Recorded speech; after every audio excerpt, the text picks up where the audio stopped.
découverte à présent d'un sport d'une précision extrême. Il s'agit du cerf-volant acrobatique. Ce week-end se déroulait la finale des championnats de France à Val-de-Sanne.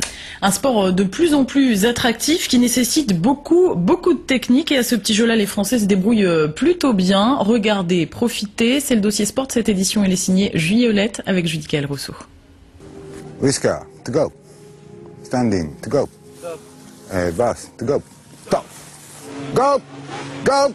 Out. Spin on up. Okay.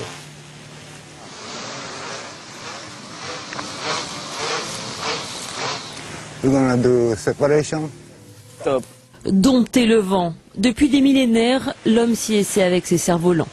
Mais de la naissance de cet engin volant en Chine à aujourd'hui, les techniques et les matériaux ont considérablement évolué, notamment grâce à son utilisation en temps de guerre. C'est devenu depuis un vrai sport en tant que cerf-volant acrobatique, avec les sensations qui vont avec.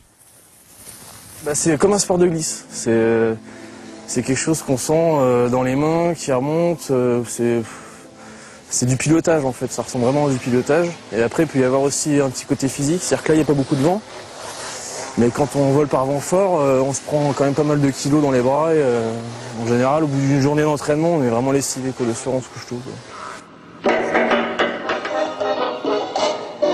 Depuis les années 80, la synchronisation et les chorégraphies sur fond musical en équipe rendent ce sport de plus en plus attrayant. C'est un vrai sport d'adresse qui nécessite patience et persévérance. En compétition, concours, en individuel, en paire ou en équipe, et comme en patinage artistique, il y a des figures imposées et un programme libre, c'est le ballet. Sur chaque figure, il y a des critères bien précis qui sont donnés. La manière de, je dirais, de tourner, la manière de faire une ligne droite, la manière de faire un triangle, la manière de faire un cercle. Ça rentre dans la notation. Et ensuite, dans l'espace, parce qu'il y a une géométrie à 3 dimensions, dans l'espace, on doit occuper un volume de l'espace. Si on ne l'occupe pas, il y a aussi des problèmes de notation. Et pour le ballet ? Alors pour le ballet, c'est différent. On a une musique et on doit être en accord avec la musique.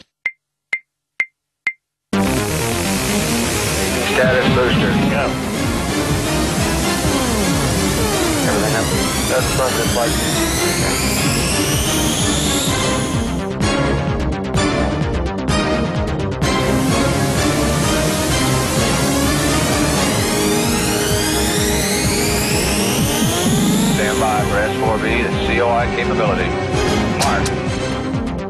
Parmi les grandes nations de cerfs-volants, le Japon, l'Angleterre, mais aussi la France. Il n'est pas rare qu'en Coupe d'Europe ou pour les mondiaux, les concurrents directs des pilotes français soient des Français. L'expliquer comment? Peut-être par la présence de fabricants français dans le milieu du cerf-volant, donc on a plus accès à un matériel haut de gamme, peut-être avec un peu plus d'avance que les concurrents étrangers.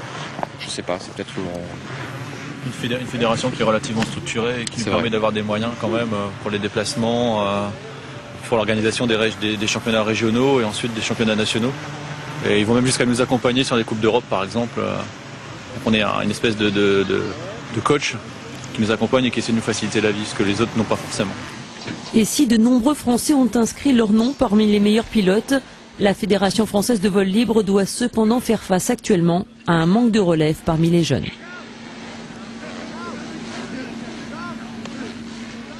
Voilà, plutôt impressionnant. Et sachez que l'équipe qu'on voit dans le reportage, les Red Bull Kite Force, cette équipe a remporté l'épreuve de 2 lignes par équipe cet après-midi de ces championnats de France de cerf-volant acrobatique. Voilà pour les infos sport du week-end, Sandrine. Eh bien, merci beaucoup, Émilie, et à très bientôt.